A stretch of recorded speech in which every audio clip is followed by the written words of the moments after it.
Palavras. Levadas. Se eu tivesse que defini-la em poucas palavras, poderia dizer que ela é uma mulher com voz de deusa e os pés bem no chão. No seu canto, o popular e o erudito se encontram numa perfeita harmonia. E por isso, Virgínia Rodrigues é tão singular. Nós vamos saber agora que relação a trajetória dela tem a ver com o rádio.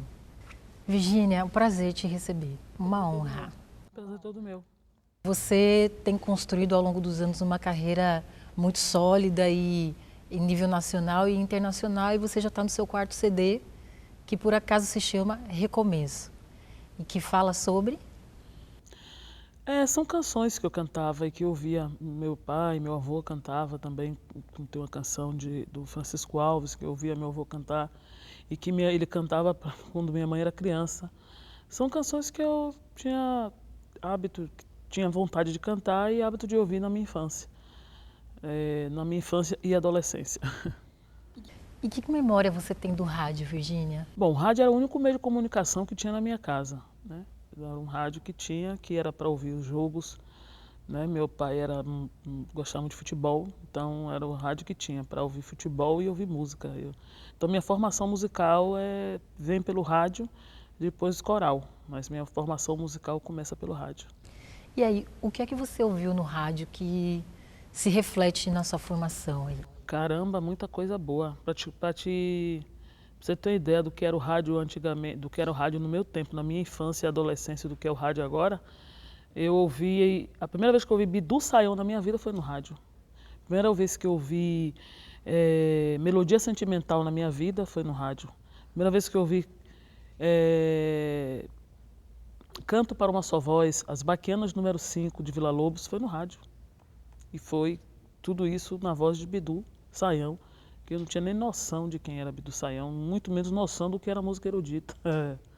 Então, e Vila Lobos também, não tinha noção também. Então, você tem ideia do que era o rádio. Como é que você define sua música? Música popular brasileira, só que é aquela história, cada um canta como sente, né? Você canta como você sente. Né? E você sente como? A música, para mim, ela é como se fosse um balé, né? Eu estou sempre dançando, só que não só com o corpo, também com a voz. Pelo menos eu tento, não sei se consigo. Eu ouvi muito na minha infância Tim Maia e outros da geração dele, e eu fiquei muito... Foi algo muito tocante, muito marcante, que repercutiu muito, pelo menos na web, quando você cantou Tim Maia na concha acústica. Como é que foi para você isso? Pô, foi bacana. Tim Maia era uma das coisas que eu via muito no rádio. Eu ouvia Tim Maia, Caetano, Gil, Bethânia, Gal, ouvia Eliana Pittman, que fazia muito sucesso na época. Eu ouvia essas mesmas rádios que tocavam, essas pessoas também tocavam Roberto Carlos, também tocava outros artistas que eu não tenho o hábito de ouvir, mas tocava. Então você podia escolher, você ouvir. Se eu não fosse o rádio eu não tivesse um rádio, tido o rádio que eu tive na minha adolescência, na minha infância, eu não quero saber de Elis Regina, eu não quero saber de Milton Nascimento, entendeu? Então essas pessoas, todas eu vi no rádio. Você foi citada e altamente elogiada por um dos presidentes dos Estados Unidos. Queria que você contasse um pouquinho essa história. Porque eu fui convidada pela esposa do Dr. Fernando Henrique Cardoso, que infelizmente já foi embora, Dona Ruth Cardoso, para cantar na festa, no jantar, na festa de fazer um show no Palácio da Alvorada. E ela foi presenteada com um disco meu. E foi assim que ela me conheceu. E me convidou. E eu fui, fiz o show, normalmente, como qualquer pessoa faria. Eu só não esperava que ele fosse lembrar de mim e fosse gostar tanto assim do meu trabalho. E dei um disco a ele de presente. E só. Daí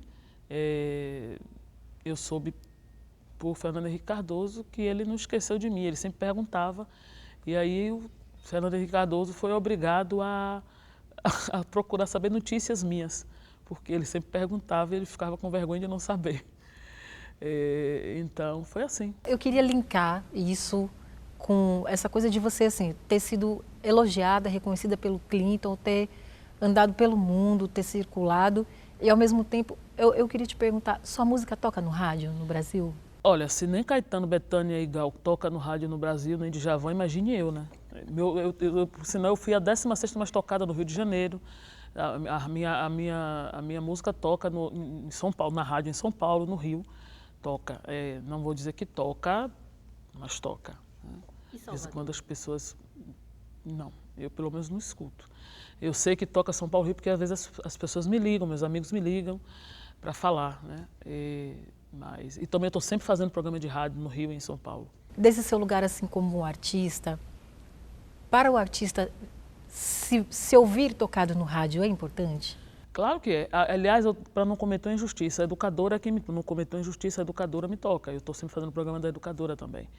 Né? A educadora, não é a única rádio que me toca em Salvador. Já aconteceu de você um dia estar ouvindo rádio assim e ouvir sua música? Várias vezes. Qual é a sensação, Virgínia?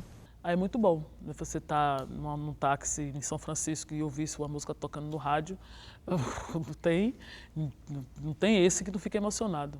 Você canta assim um trechinho só de qualquer coisa que te tocasse, que te lembrasse o rádio.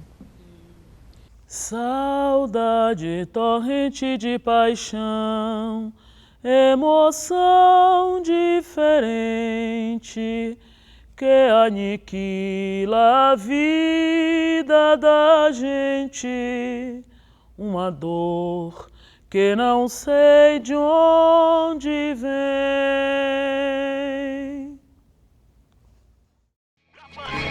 Palavras levadas.